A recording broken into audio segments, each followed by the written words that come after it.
Daniel की किताब। जलाउतनी और बाबल। दानिएल और उसके साथियों को 605 कबल मसीह में बाबल ले जाया गया जब नबूकदनेस्सर ने यरूशलेम पर हमला किया। ये दौर बाबली जलाउतनी कहलाता है, जब यहूदी कौम को हेकल से महरूम करके गैर मुल्की सल्तनत में रखा गया। सल्तनतों की तरतीब: बाबल 605 से 529 कबल मसीह। नबूकदनेस्सर और बलशस्सर के दौर: फारस माद 539 से 331 कबल मसीह। दारियोश और कोर्श के दौर, जब यहूदियों को वापस जाने की इजाज़त मिली। यूनान 338 से 168 कबल मसीह। सिकंदर आज़म और उसके जानशीन। फिर अंतियोखस चहारम, जिसने हेकल की बेहरमती की। चौथी सल्तनत रोमी या बाद की ताकतें। यहूदी मुफसरीन में मुख्तलिफ आरा हैं, लेकिन अक्सर उसे रोम या बाद की आलमी सल्तनतों से जोड़ा जाता है।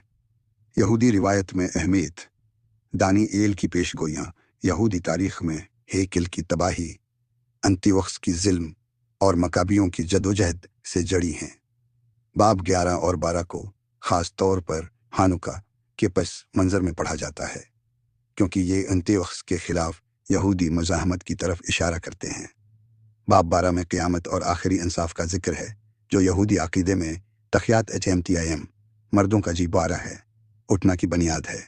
अब्रानी नाम: दानिएल, मानी, दानी, अदालत, आयल, खुदा, खुदा मेरा मुनसफ है।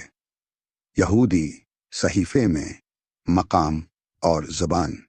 मकाम: ये किताब कतवीम, तहरीरें में शामिल है, न कि नबीम, अनबिया में। ज़बान: कुछ हिस्से अब्रानी में हैं, बाब 1 8 से 12, और दरमियान के बड़े हिस्से आरामी ज़बान में, बाब 2 4 से 7 28।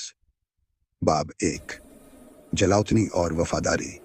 दानिएल और साथी गैर मिल्की दरबार में पाकीज़गी कायम रखते हैं। मौजू: जलाउतनी में भी खुदा पर ईमान और तक़दीसी नाम। बाब 2 मुजस्मा का ख्वाब और 4 सल्तनतें। ख्वाब में मुख्तलिफ धातुओं का मुजस्मा 4 सल्तनतों की अलामत है: बाबल, फारस माद, यूनान और चौथी सल्तनत। मौदू: इंसानी सल्तनतें आर्दी हैं, खुदा की बादशाहत दायमी है। बाब 3 आग की भट्टी। हनन्याह, मिशाएल और अज़रियाह बद के सामने झुकने से इनकार करते हैं। मौजू: शहादत और मौजज़ाना नजात। बाब 4 नबूकदनेस्सर की आजिज़ी। दरख़त का ख्वाब बादशाह की ज़िल्लत और फिर तौबा की अलामत है। मौजू: खुदा मगरूर को गिराता है और तौबा करने वाले को उठाता है। बाब 5 दीवार पर लिखाई। बलशस्सर ने हेकल के बर्तनों की बेहुरमती की और मने तेकील और फरसीन के अल्फाज इसकी सल्तनत के खात्मे का ऐलान है। मौजू: बेहुरमती पर फौरी इंसाफ। बाब 6 दानिएल शेर की गार में। दानिएल नमाज पर कायम रहता है और खुदा उसे बचाता है। मौजू: दा और खुदा पर भरोसा। बाब 7 4 हैवान और कदीम अल-अयाम।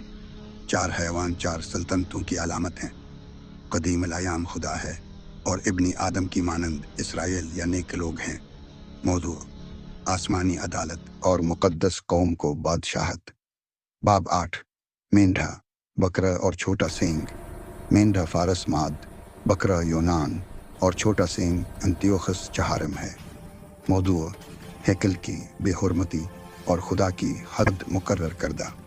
बाब 9 दा सितर हफ्ते। दानिएल की दा और सितर हफ्तों की पेशगोई। मौजू: इज्तिमाई तौबह और खुदा की रहमत। बाब 10 आखिरी रवियत का मुकदमा। फरिश्ता दानिएल को मुस्तकबल की खबर देता है। मौजू: फरिश्तों के ज़रिए वही और सब्र। बाब 11 शमाल व जनूब के बादशाह और अंतियोखस। तफसीली तारीख़ यूनानी सल्तनतों और अंतियोखस की जुल्म की तरफ इशारा करती है। मौजू: सियासी हलचल में ईमान और खुदा की निगरानी।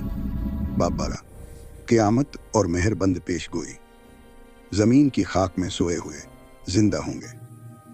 यहूदी रिवायत में ये क़यामत का सबूत है। मौजू आखिरी इंसाफ, क़यामत और उम्मीद।